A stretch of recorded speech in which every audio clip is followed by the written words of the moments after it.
On this anniversary of September 11th, we don't just look back at what took place 11 years ago today, but what the next 11 years have meant for the United States, including our ongoing war with Afghanistan. In his exclusive one-on-one interview with President Obama, Ben asked the commander-in-chief about why the U.S. has been fighting in Al-Qaïda in Afghanistan and Yemen, and yet seemingly supporting Al-Qaïda in Syria. So what did the president have to say? This is a reality check you won't see anywhere else.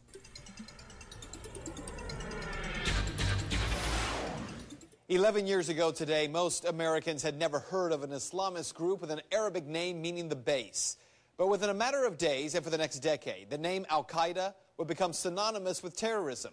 And 11 years later, we're still fighting Al-Qaïda in Afghanistan, Pakistan, and in Yemen. Though our history with Al-Qaïda is very complicated. To begin with, it was the United States government that created Al-Qaïda in the first place. It was during the 1970s. The U.S. decided to create an Islamist extremist group to sow the seeds of discord in the Stans, like Pakistan and Afghanistan. The goal was to create problems for the Soviets. If you don't believe me, here's Secretary of State Hillary Clinton. To be fair, we had helped to create the problem we're now fighting. How? Because when the Soviet Union invaded Afghanistan, we had this brilliant idea that we were going to come to Pakistan and create a force of mujahideen, equip them with Stinger missiles and everything else to go after the Soviets inside Afghanistan. Now, history tells us the United States actually created this enemy Al-Qaïda. Well, since 9/11, we've spent over $1 trillion battling Al-Qaïda in Afghanistan, Pakistan, and in Yemen, not to mention the Iraq War, which was, if you'll remember, originally sold as a safe haven for Al-Qaïda. That, of course, turned out to be false. So if Al-Qaïda is our sworn enemy, why is the United States supporting Al-Qaïda fighters as part of the Syrian opposition, just as we did Al-Qaïda fighters in the Libyan uprising? Well, that was the question I posed to President Obama during my one-on-one interview with him.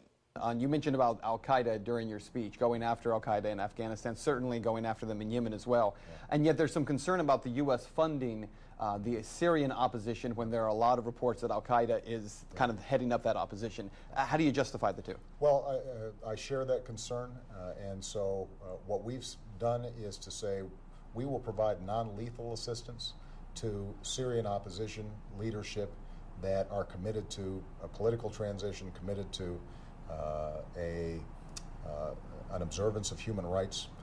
We're not going to just dive in and get involved with a civil war that, in fact, involves some elements of people who are genuinely trying to get a better life, but also involve some folks who would, over the long term, do the United States harm. So what about what the president said there? It is true that publicly the United States is providing non-lethal support to Syria. According to a report from Reuters, the State Department says the U.S. government set aside a total of $25 million for non-lethal assistance to the Syrian opposition. A U.S. official said that was mostly for communications equipment, including encrypted radios. But there are questions about what else the U.S. has been doing.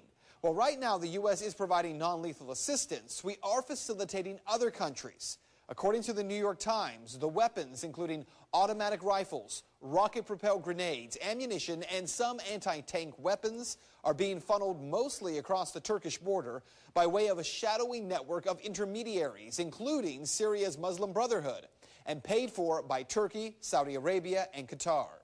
The Times goes on to say that the CIA is part of that process of getting these weapons to these groups, though the U.S. isn't actually providing the weapons themselves. So what you need to know is the old enemy of my enemy is my friend adage just doesn't seem to work here.